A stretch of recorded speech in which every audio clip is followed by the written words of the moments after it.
defense won?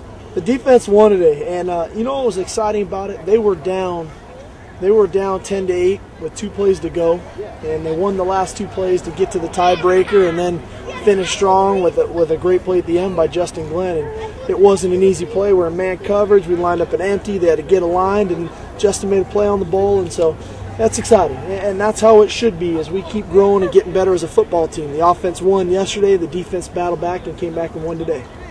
And you purposely threw that curve as far as the defense on that last play. I mean, they looked like they were scrambling. Oh yeah, we went to empty formation out of an oddball personnel, and it was not an easy alignment adjustment, and they got it done. And it was, you know, we tried to make it as intense as we could, and I thought it was a good atmosphere. And you know, it comes down to one-on-one matchups, and Justin made the play. Taking nothing away from days 1 or 2, but day 3, you put the pads on. How important is that for the game? Well, it's exciting, you know, because for us, you know, there's a huge emphasis on being a physical football team, and being physical up front on the defensive side of the ball, stopping the run, and being physical up front on offense and being able to run the football. And so tomorrow, the first day, getting the pads on, you know, I know the guys are excited, but we're excited as a coaching staff because it's really our first step of emphasizing that we're a physical football team and making those strides to become that. Is that a change in the acclimatization rules in terms of it used to be maybe 5 days? No. The first 2 days are always just helmets. The next 2 are helmets and shoulder pads, and then the 5th day we're in full pads. What's going on with Gacy and Creighton, I think? Creighton's got a growing injury that we're just kind of working through. We don't want to force him back because those things can linger if we don't. Gacy's got a clearinghouse issue. It's kind of similar to Trufant, not the same. So, you know, we're just kind of wait and see how it goes.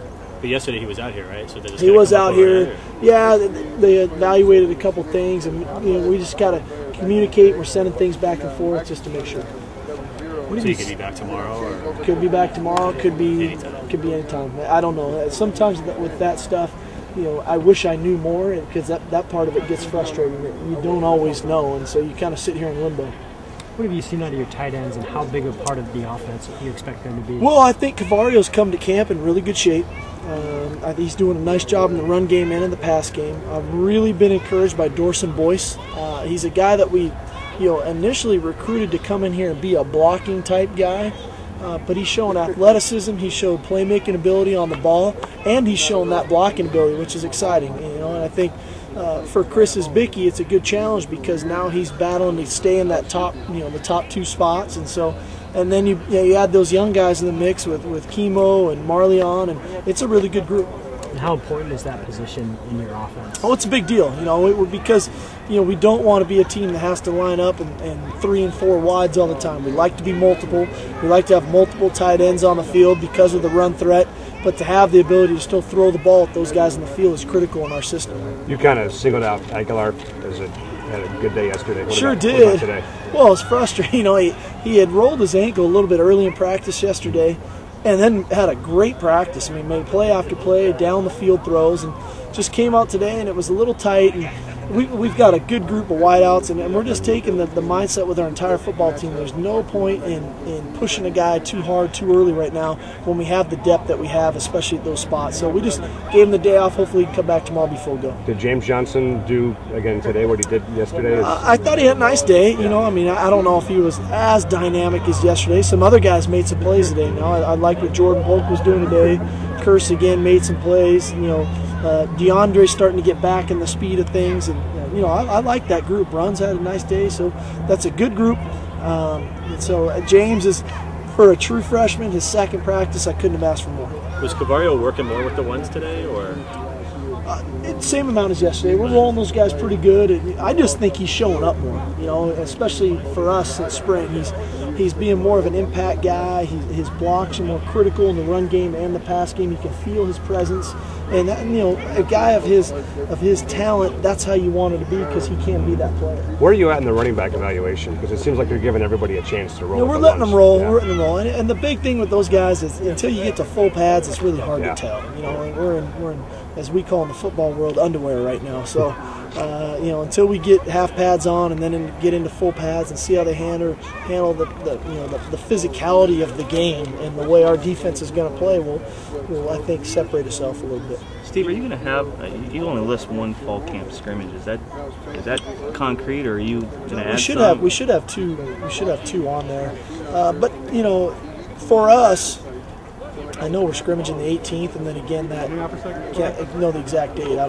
Without looking at my calendar, but I'm sure we have two. But for us, scrimmages are great, and it's a great term to have for the outside world. Okay, they're scrimmaging, so I want to go watch. But for anyone who's been to our practice knows that, the fourth quarter of our practice, the last bit of our practice is every bit of scrimmage mentality as you can get. And our kids play hard, and so to label it a scrimmage isn't a big deal to us because we play that way every day. What are your expectations in terms of fans coming out here and stuff like that? It's an open practice, and it doesn't seem like there's a ton of people out here. It's the middle of the week and it's summer and people got stuff to do. I'm anticipating probably our Saturdays we'll get a pretty decent crowd, maybe Fridays and different things. But that's one of my least of my worries right now. But you mentioned this, Vicky, and maybe even E.J. Savannah, those guys kind of getting an opportunity to kind of come back and show what they've got. I mean, and you also mentioned how everything is kind of a clean slate. Sure. How do you feel like those guys have kind of taken the challenge? I think they're enjoying the opportunity. I think we have to remind ourselves these are still kids in a sort. They're 18, 19, 20-year-old guys that are. Everybody can make a mistake here and there, and you're still finding your way. And I think sometimes you feel like, man, I made so many wrong decisions or things aren't going my way that it's doom and gloom. And when you sometimes get a kind of ray of hope and an opportunity there, that it can motivate you. And I think what our team right now, we've got quite a few guys that have been motivated to the point of, man, I've got an opportunity and I want to make the most of it. So, Daniel Te'o-Nesheim with GoHuskies.com. First of all, talk about what you did this summer.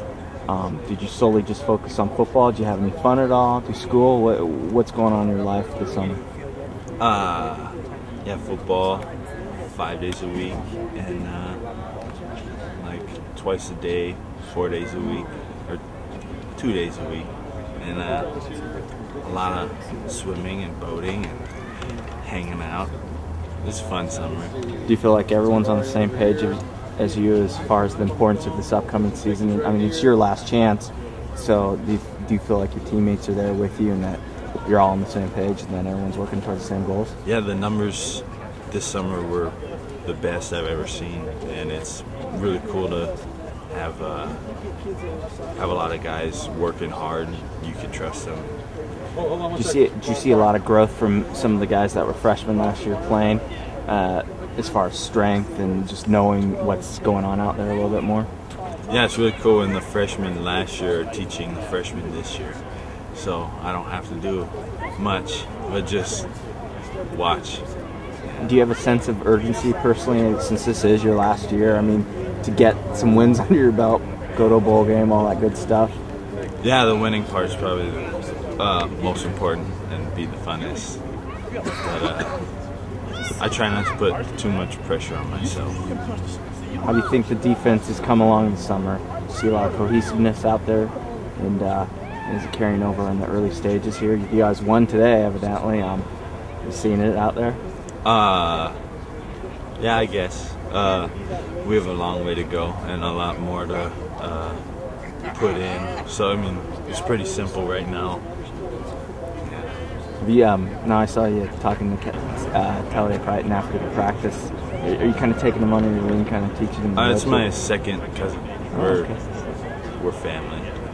So, yeah, I mean, I've been to his uncle's house in Hawaii. My mom and his mom talk all the time, so it's natural. What kind of player is he?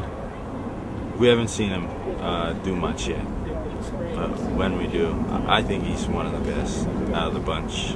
We'll see though. Yeah. How about a couple of the other freshman linemen for you? A soulmate from Hawaii out there, right? Yeah, Samisi. Yeah. Another Big Island guy.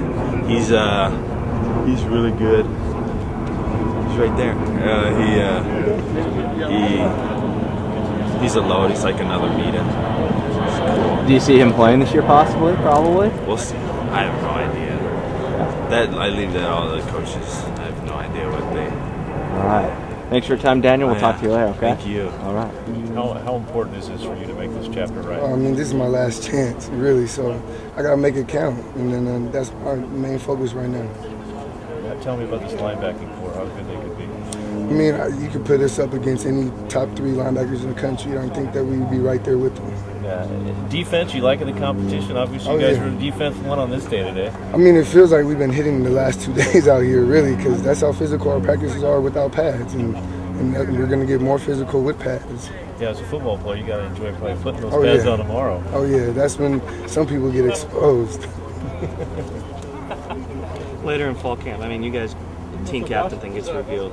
Do you guys have an idea? Do you guys have guys in mind that you'd like to see in that role? Would you like to be in that role? I mean, that would obviously right now, I think that we're trying to find the best leaders right now, and I think our coaches are going about it the right way. They're not throwing no one out there as that guy or throwing any names out there so far, and so I think it's whoever earns it, and that's rightfully so. Do you want to be in the mix for that? I mean, if it is, I'll definitely embrace it, but if it's not, it's okay, because I'll lead them out there.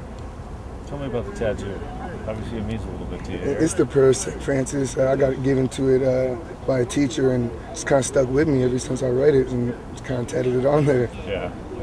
Probably took a few days to get that on there. Yeah, I mean, the writing was about 3 hours, and then the clouds around were another 6 hours. You guys gotta go check out Tui's tat. He just got done with the old school way tap, so his is pretty nice. What is different about this coaching staff that you notice? Energy. I mean, they just bring so much energy, and I think it reflects on how we play. I mean, everybody's bringing just a fired up mentality right now, and it's translating to good football. And you see that spilling over? Definitely. I see it spilling over to some wins.